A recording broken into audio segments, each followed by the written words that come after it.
Good afternoon and welcome back to St Albans. As you can see, it is a beautiful autumnal day today, so I thought I would make the most of it, and for the first time I'm talking to you from plot 12, which is very exciting. So today I thought I would do a plot tour of plot 12, and I will walk you around from end to end. But before I do that, there's a couple of things that I wanted to do. I wanted to show you a video that I took back in May. It's portrait, unfortunately, but I'll show you anyway. Of how the plot was before we took it on, just to kind of give you a little bit of context, because currently it's quite flat. There's some stuff around, but mostly flat, while we prepare it to move the greenhouse and that kind of thing. So I thought it'd be good for some context to show you what it was like before. But before I do that, I'd like to show you some of the cool stuff that we found. So, some history on this plot.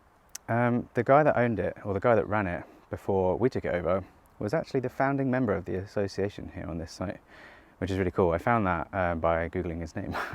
And yeah, it turns out he was not only the founding member of the association, or a founding member of the association, and chairman of the association, he also was a regular winner of some of the show prizes. So I've got here some of his winnings, some of his winning ticket things from all the shows. So you can see there's loads here, and he wins first place, sorry. First place. That's for lettuce. First place. That's for runner beans. So yeah, pretty big name around here. So some pretty big shoes to fill as well.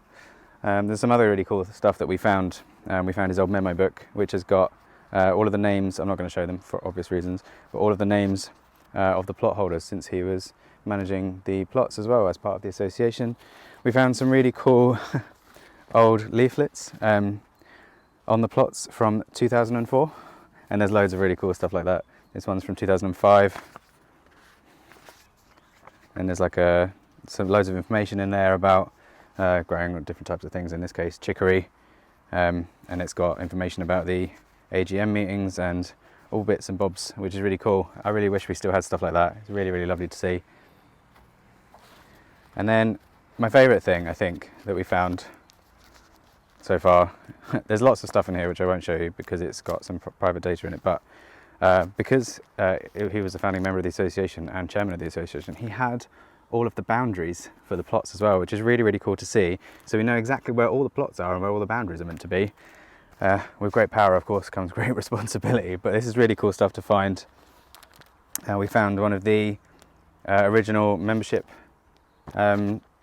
sign-up forms for the association, and the kind of weirdly sad thing that we found, he hasn't died, he's just taken over, he's just given up the plot because he's a little bit too old now. I think he's in his 90s, possibly a centennial by now, but we found a load of his old planners, his old plot planners, where he's planned out where he wants everything to go, which is kind of weirdly sad and lovely at the same time. We found quite a few other things, like he had some clothes and stuff. He has been back and he collected the things that he wanted before we took it over, but he's left everything else behind. And one thing you'll see on the video after this, where I take you around how it used to look, you might be able to see just how much stuff he had. He'd been a bit of a hoarder, I think, and I think at one point he also had 3 full-size plots. So he had this one plus maybe 2 others, and then I guess he kind of consolidated it all down onto one plot, but probably kept all of the things that he'd accumulated from the other 2 plots onto this one. So when we took it over, there was an awful lot of rubbish to remove, which is now finally all gone. But the first couple of weeks was us just mostly kind of tearing the whole place apart, really. We kind of, there was loads of stuff at the front of the plot under like a hut thing. We completely dismantled that, got everything out. And then behind me there's still one shed there, which is still standing just so we have somewhere to store stuff. But there was 2 more sheds behind me as well connected to it, and all 3 of those sheds are homemade. He had a makeshift toilet behind the shed, which I'm thinking I might recreate once we get our own shed here. And yeah, there was just so much stuff behind the sheds that you couldn't even walk around there when we first took it over, and you couldn't really get to the river that easily either. So we've done a lot to clear it in the past few months, but yeah, I guess I will show you the video of the plot before we took it over. So, plot 12 back in May of this year, 2021. You can see there down the edge there were some bean frames right in the path that we're just about to reinstate, the shed path down the side. And then further along here you can see the raspberry cane hedge which we'd taken out, which had gooseberries, raspberries and blackberries in it. We've just finished taking all of that out now actually. And then further down you can see there was an oak. The greenhouse which we're about to renovate, a lot more weeds, so it's very overgrown when we took it over, especially in the gooseberry bushes. It was quite hard to weed the grass out from them, which is why we've taken them out. And then down here, which you'll see again in a moment, is where the 3 sheds were and the entrance to the greenhouse. And then round the back here you'll see there's a lot more stuff, so you couldn't really walk around the sheds at this point.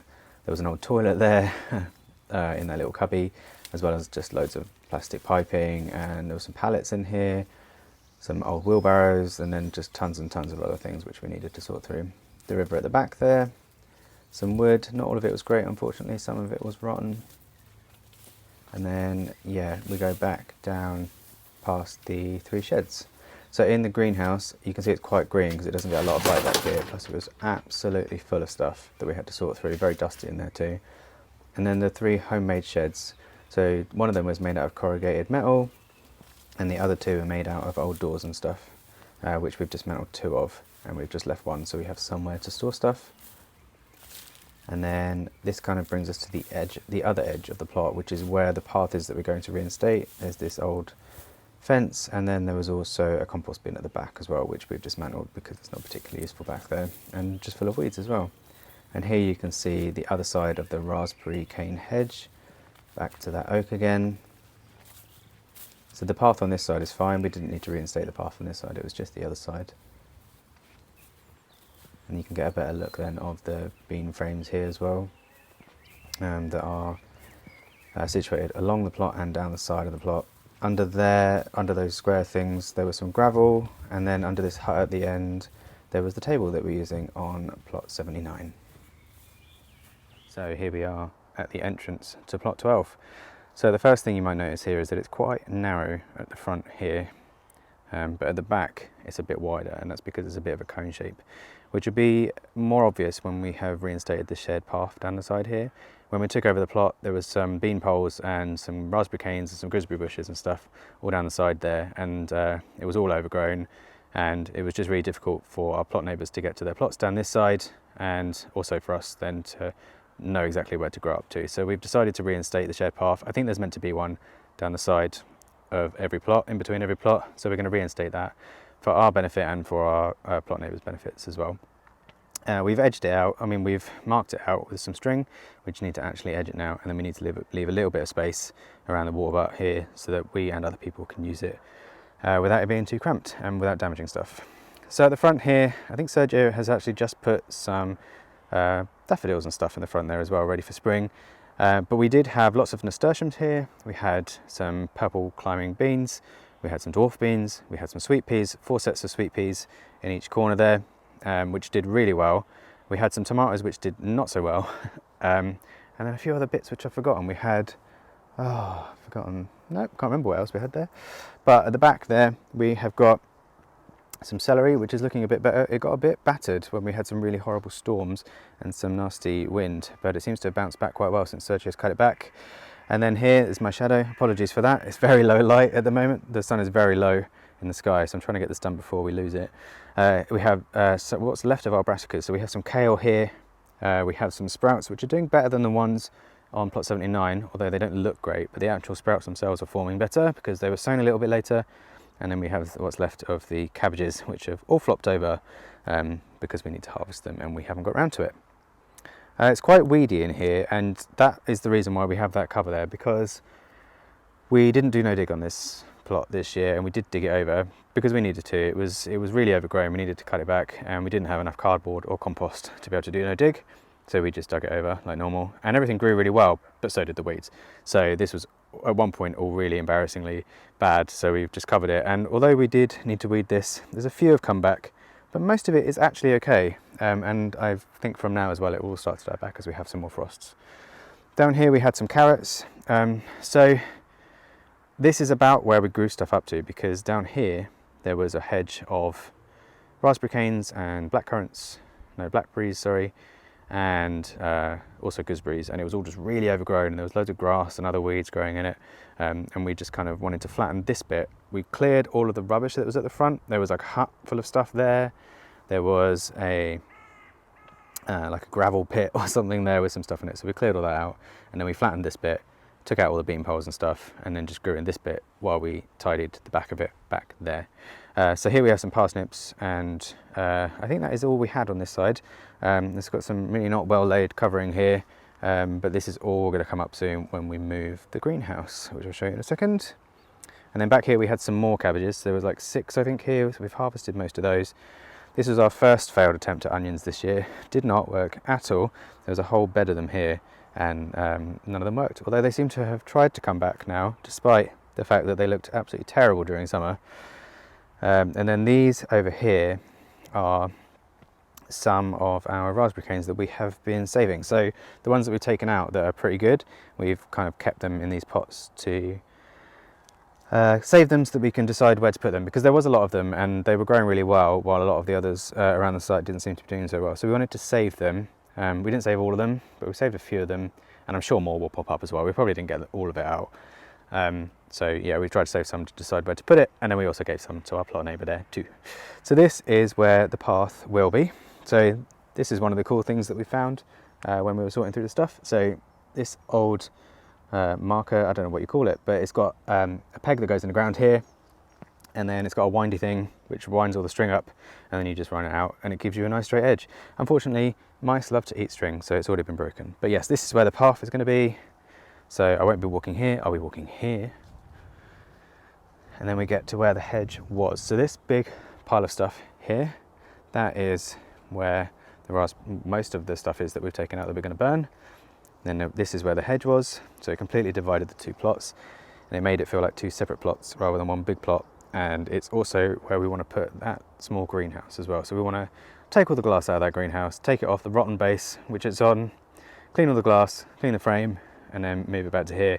It's much smaller than the other 2 on plot 79, but it's fine because with 3 greenhouses I think we're probably going to be okay. Although there is a identical greenhouse to the big greenhouse that we've just renovated on a plot over there somewhere, which I really want. It's in a much worse condition than the one we bought, but still, now we know what we're doing, and I know how to cut glass now. I'd love to take it, but for now, yes, we'll just move this greenhouse. We'll renovate that as best we can into this area, and by moving it here, what we're hoping is it does a similar effect to what the one on plot 79 did, which it kind of gives you a focal point and then you can create beds off of it. So one of the problems that we have with it being a cone shape is that it's quite difficult to make square beds. Not impossible, and they'll always be a funny shape, but by putting a greenhouse in the middle, it makes it so that we can make smaller beds around it, and then hopefully it will give us a bit of an easier time trying to make beds for the plot. Then we have some more covering. So back here, this is where we dumped most of the rubbish that we took out from the 3 sheds that were there, as well as all the stuff that was behind the 3 sheds that was there. There was loads of stuff down there as well, loads of stuff in the greenhouse, and then also the stuff that was at the front there. So we kind of just dumped it all here, sorted through it, trying to figure out what to keep and what to throw away, etc. And eventually got that all taken away by the council. Thank you to the council for helping us with that. And now it's just covered to try and keep the weeds down a bit, because the weeds do love to grow on this plot. We have another 2 piles of stuff to burn, so this is also some of the hedge and the gooseberry bush that we've taken out, as well as that is a lot of ivy and stuff that we had from behind the sheds. This is the last bit to really flatten here. So this is where we've wound the other end of the windy thing, which I don't know the name of, but it's really cool. It's really old, I think, but I really love it. And then there's a gooseberry bush in here somewhere, which needs to be taken out. They are a pain in the bum to take out because you need to get some loppers. We took about maybe 3 or 4 of them out from there. So you need to dig around it, find out where the taproot is, which are huge and like a tree trunk, and then cut through it with some loppers, and eventually they do come out. We were going to try and save them, but because you need to use loppers to take them out, I don't think it's going to be possible. And we have some water butts. Oh yes, this seed mill. So, well, I don't think it's a seed mill. It's a mill of some sort. It works perfectly. It's meant to go on like a wheelbarrow or something, and then you pop in apples or grapes and stuff, and it squishes them and I guess creates a pulp, which you can then press and turn into cider or whatever you want. Works perfectly well. We're not sure exactly what to do with it, but we want to keep it because it's one of those things that are probably quite hard to come by, and I imagine it's probably quite old as well. And then we get to where the 3 sheds were. So there was this shed plus 2 other sheds made out of like old doors and stuff. All of them were homemade by the guy that had the plot before us. They were actually standing pretty well. They weren't that difficult to take down though, and they were full of stuff, lots and lots of stuff. But the great thing is that they were on these big slabs here, and there's some more under that. There's some broken ones, but there's also a lot more here as well as some behind the shed, I think, as well, which we can use as a base for a shed when we buy one for this plot, which I'm quite excited about because we don't have a decent sized shed. This one is the last one that is standing. We just needed something to store stuff, but it's not very watertight. So if I show you up here, you can see there's just a big hole at the top. We could put some tarp or something across it, but it doesn't really matter because we are going to buy a new shed for this plot eventually. But we've said we'd wait until we have moved this greenhouse into the middle before we do that, so we can decide exactly where the shed is going to be. It's probably still going to be up this end somewhere. We were talking about putting it at the end for a bit of privacy, but we can build ourselves a nice seating area here for some privacy like we did on plot 79, or at least try to replicate it. But the closest thing we have to a seating area right now is at the back here. So if I go into this corner, this is the very corner. You couldn't walk back here when we took it over. There's a couple more of those slabs there. I think we've got enough of those slabs to do a nice big base. But this is basically the corner. So you can see that's where the path is going to be. So once we clear this out, we'll be able to edge it and stuff. There's some more stuff to burn here. I am underneath a nice elderflower tree here, which may have died, Sergio thinks. But I'm hoping it survives because I think it might be one of the last elderflowers left on the site. And I love elderflower cordial and I'd love to make some. But yes, so this is the very corner, and back here you can see that we have the river. Now you would think that because we have the river here that this is liable to flooding. But no, you'd be wrong. Actually, plot 12 didn't flood at all, even with all those bad floods, at least not visibly anyway, because the terrain here is quite a lot higher. I actually am thinking about doing a video more specifically on the floods and the different terrains and that kind of thing, and the future of the site, which we'll maybe talk about in another video. But yeah, even though there's a riverbank right here, unless the river gets extremely high, which it did get high during the last really bad floods, but not high enough to burst the banks here, it doesn't flood here. It's high enough, and even if it did, this is high enough that it would probably just drain into plot 79 anyway, so not such a big deal. The riverbanks themselves are probably not the strongest, especially in the corner all the way on the other side of the site down there, where it does actually leak when it gets quite high. But we're quite safe on this plot, at least in context to plot 79 anyway, which is exactly what this plot is for, is to give us somewhere dry, and plot 79 floods in the winter. So back here is the very end of the plot. We have some flat wood here, which we were not really sure what to do with. Some of it's not very good. We're probably just going to use it to burn, but there's some old doors and stuff in there. We did have more piles of wood, but the council inadvertently took that as well. It was kind of piled over there because there was a lot of old rotten wood and stuff that we found from like taking down the old sheds and just the stuff that we found, and we were just going to have a nice big bonfire. But as well as taking the rubbish, they took the wood, which obviously helps us and is better for the environment, I guess, but was really looking forward to burning it. And we have some just more bits and bobs. We have an absolute ton of glass, which is why it didn't really matter so much that it took me ages to learn how to cut glass to renovate the other greenhouse, because we had a load of backup glass here that we can use to learn. And then some old like wire sheet things here, which we haven't really decided what to do, but they're in pretty good condition, so we wanted to keep them. A couple of bits of wood. This wheelbarrow doesn't actually work, but it's one of the things that they didn't take when we asked them to collect the rubbish. But we're not so worried about stuff like that. There was just so much for us to deal with that it was too unmanageable for us. It would take us like 100 trips to the tip to be able to get rid of it. So yeah, or we'd have to pay someone to come collect it, but thankfully the council helped us, and now it's just a few bits and bobs left over which we can take to the tip ourselves. And then we have a ladder, which we don't know where to store it, but we didn't have any ladders before and now we do, which is great. And then yes, we have the river back here, which is really lovely and looking extremely autumnal. Beautiful. But there we are. That is plot 12 end to end. I hope it was interesting. I told you it wouldn't be anywhere near as long as plot 79's tour, and I'm sure that stuff will change quite rapidly, and the next tours we'll show you exactly what has changed. But I hope that gives you a bit of context on what we've done since we've taken over the plot, and I hope you found it interesting. We certainly find it really cool that we've taken over the plot from the founding member, or a founding member of the association. There we have it, the first full end-to-end plot tour of Plot 12 for the channel. Very exciting. I hope you found that interesting, and I hope you enjoyed it. There's a lot more for us to do on this plot. We've got to move the greenhouse and renovate it. We have to get a shed and put it together. We really need a decent shed to be able to put stuff in, and hopefully be able to stand inside. That would be quite nice. We need to define where all the beds are going to go.